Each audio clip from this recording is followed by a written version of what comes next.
आइए अब चैप्टर 5 के शेष भागों का अध्ययन करें। शीर्षक है मेंडल एवं उनका कार्य।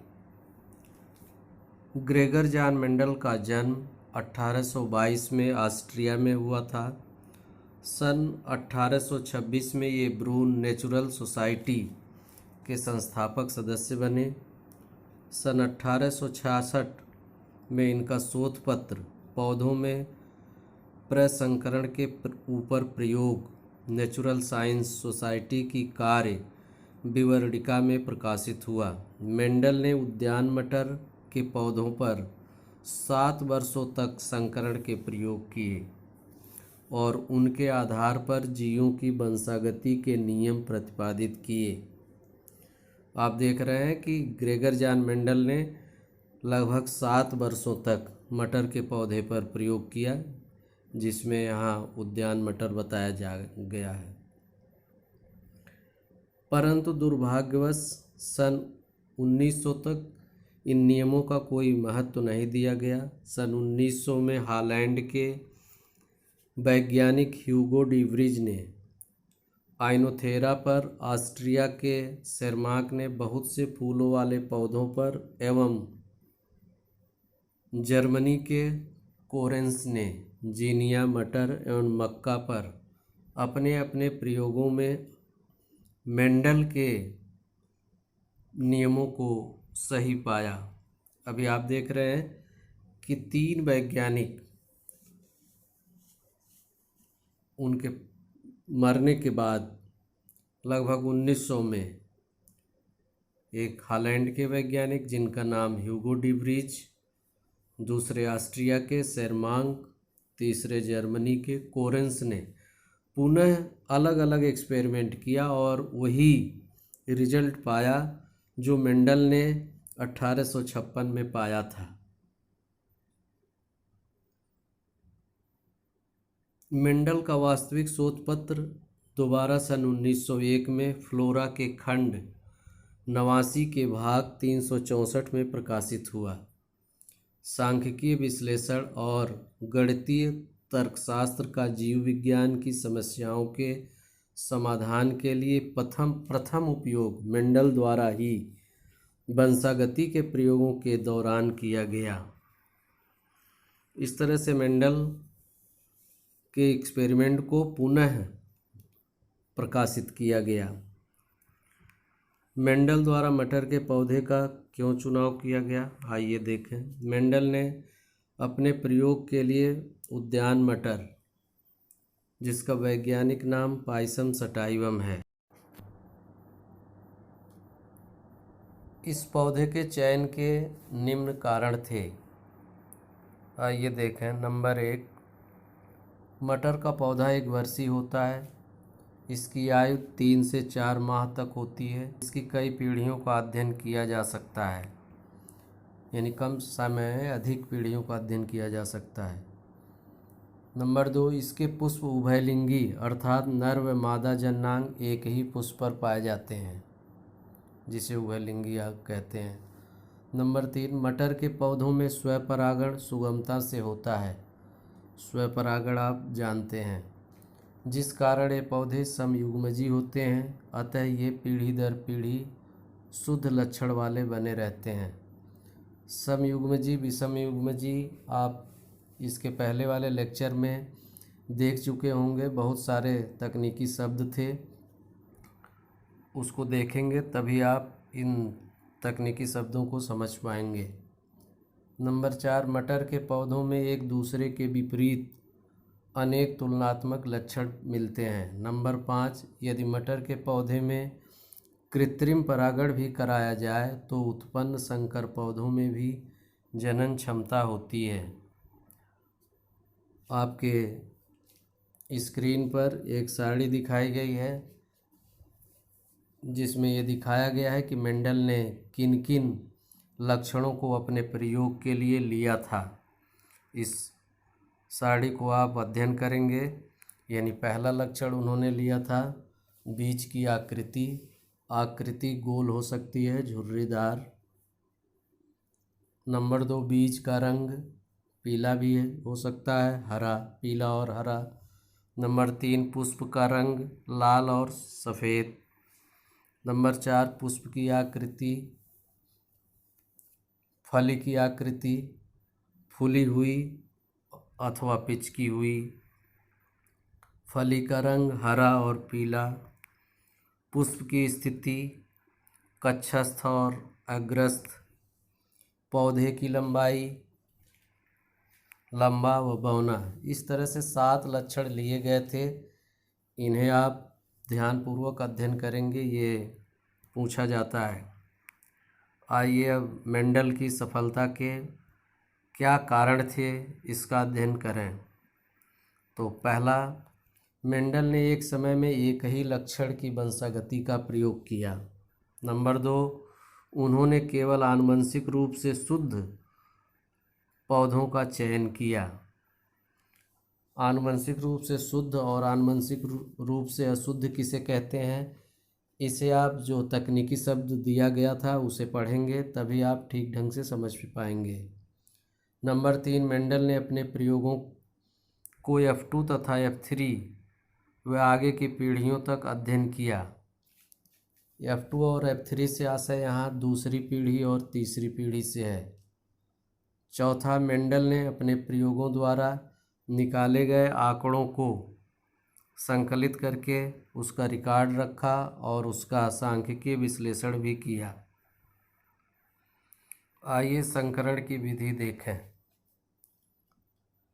नंबर 1, स्वपरागण रोकने के लिए मादा के रूप में प्रयोग में लाए जाने वाले नाटे पौधे के पुष्पों को खोलकर उनमें पुंकेसरों को हटा दिया।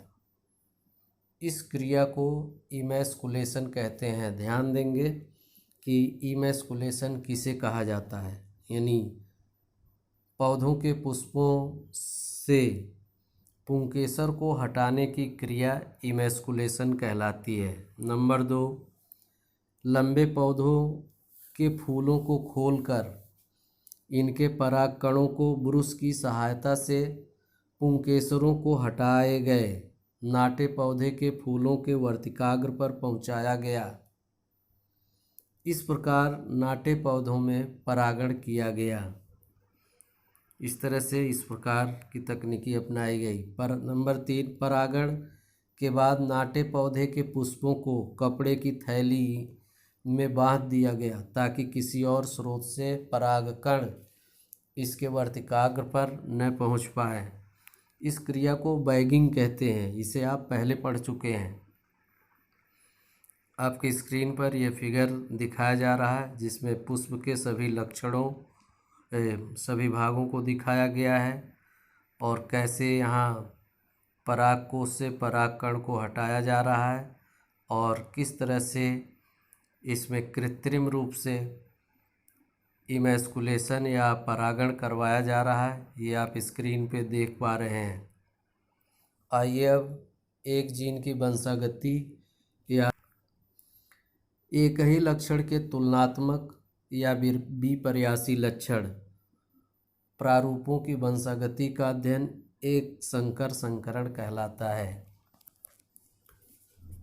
तुलनात्मक या विपर्यासी लक्षण से आशय अपोजिट लक्षण, जैसे यदि एक लक्षण लंबाई का है तो लंबाई के लिए एक पौधा लंबा हो सकता है और इसका अपोजिट दूसरा पौधा बौना हो सकता है, तो ये विपर्यासी लक्षण है। इसे तुलनात्मक लक्षण कहते हैं। एकल संकरण से आशय है जब कोई संकरण केवल एक जोड़ी लक्षणों को लेकर प्रयोग किया जाता है, यानी जब केवल एक लक्षण को लेकर आप कंसीडर करते हैं, संकरण कराते हैं, तब उसे एक संकर संकरण कहते हैं।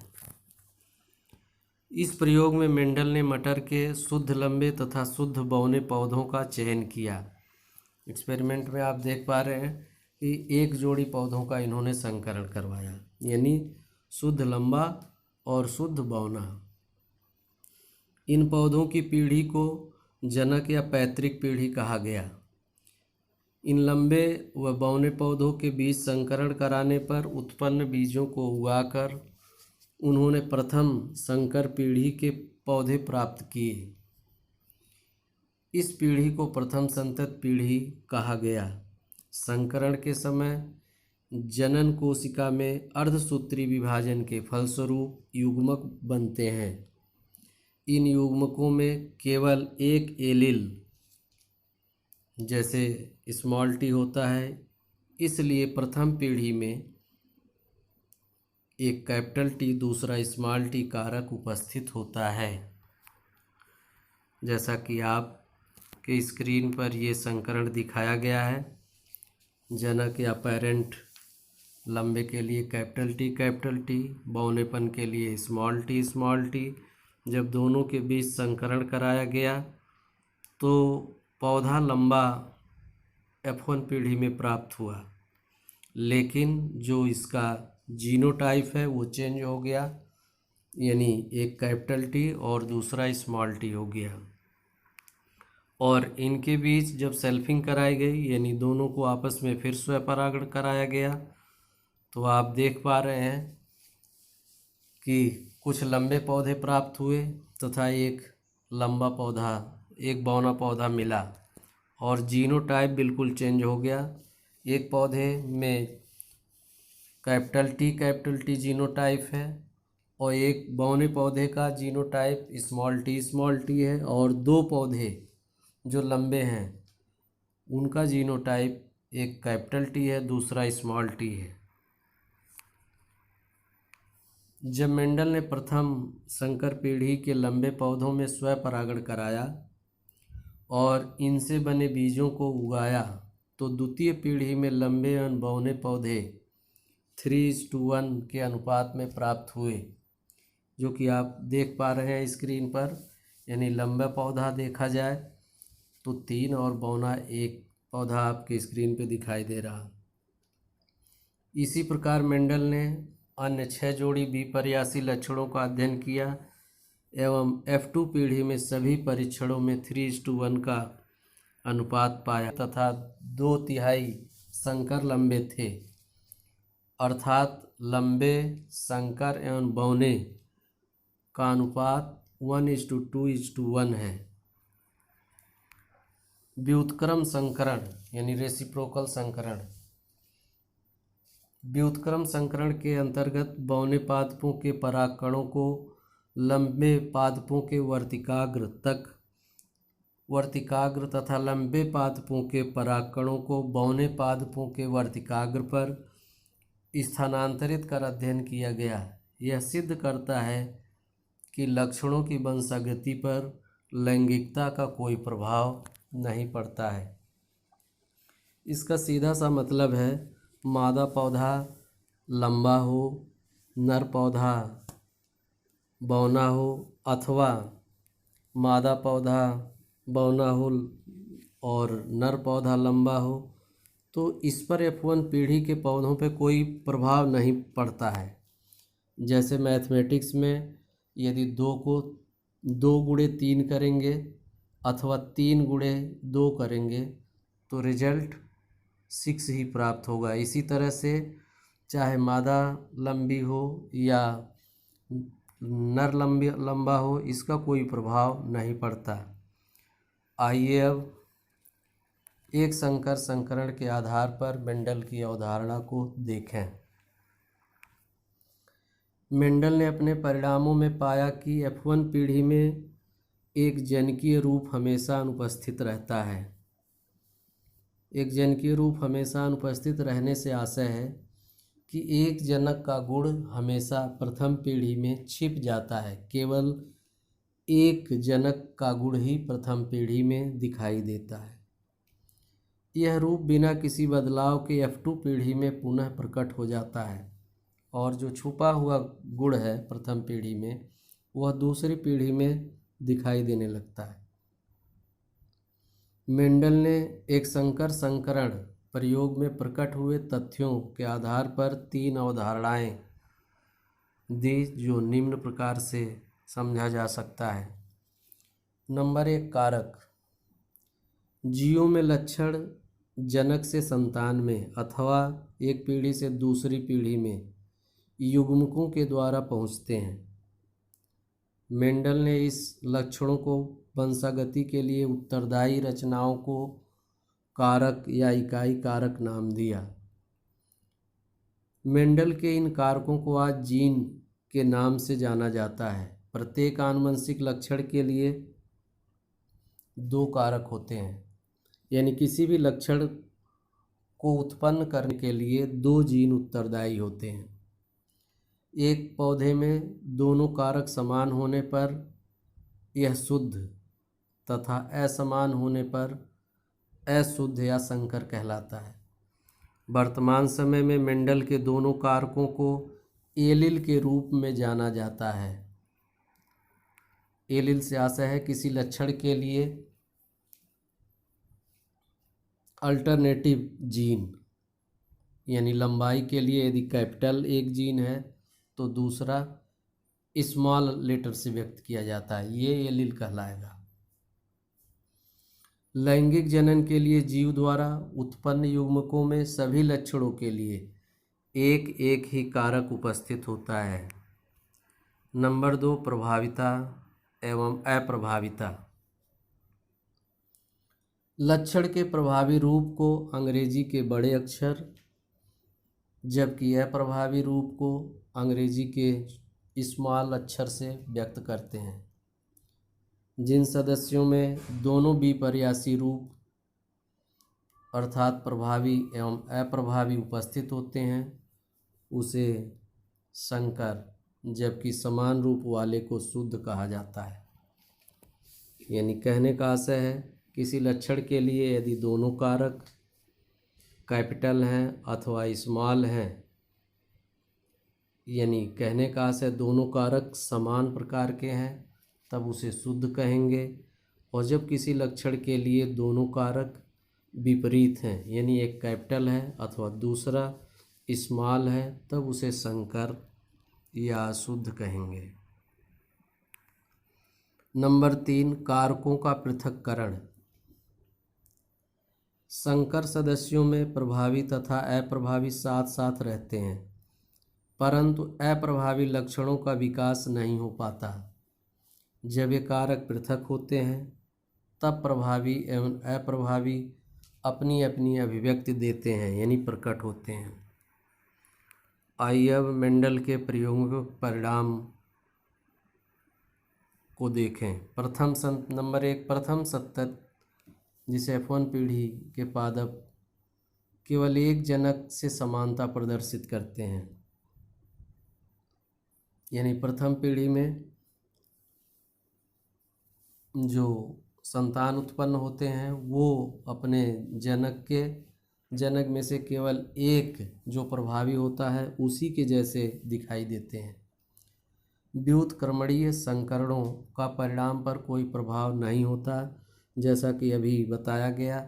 मादा पौधा यदि लंबा हो और नर पौधा यदि बौना हो, अथवा इसका उल्टा नर पौधा लंबा हो और मादा पौधा लंबी हो, संकरण कराया जाता है तो रिजल्ट पर कोई प्रभाव नहीं पड़ता। इसका मतलब ये हुआ।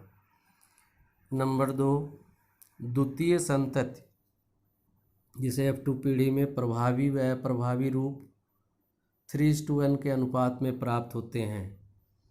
इसका अर्थ हुआ कि F1 पीढ़ी में बौनापन छिपे रूप में उपस्थित था, इसके पहले आप चित्र में देख चुके हैं, तथा F2 पीढ़ी में पुनः प्रकट हो गया। वह विशेषक जो प्रथम पीढ़ी में प्रकट हुआ उसको प्रभावी लक्षण, और जो प्रथम पीढ़ी में नहीं प्रकट हुआ यानी अपने लक्षण को छुपा दिया उसे अप्रभावी कहा जाता है। इन पीढ़ी में शुद्ध व संकरण का अनुपात एक संबंध 1 प्राप्त होता है। आइए अब मेंडल द्वारा परिणामों की व्याख्या को देखें। यह रूप बिना किसी बदलाव के F2 पीढ़ी में पुनः प्रकट होता है, अतः यह सम्मिश्र वंशागति का खंडन करता है। सम्मिश्र से आशय दोनों आपस में बिल्कुल मिक्सचर हो जाएं, इसका खंडन करता है। अतः मेंडल के परिणामों में कणिकीय वंशागति के सिद्धांत को बल दिया गया है, यानी ये कण के रूप में विद्यमान रहते हैं। नंबर 1, लक्षण जनक से संतति में स्वतंत्र रूप से संचरित होता है। मेंडल के कारकों को आज जीन का नाम दिया गया है। नंबर 2, मटर के पौधे में प्रत्येक लक्षण के लिए 2 कारक होते हैं।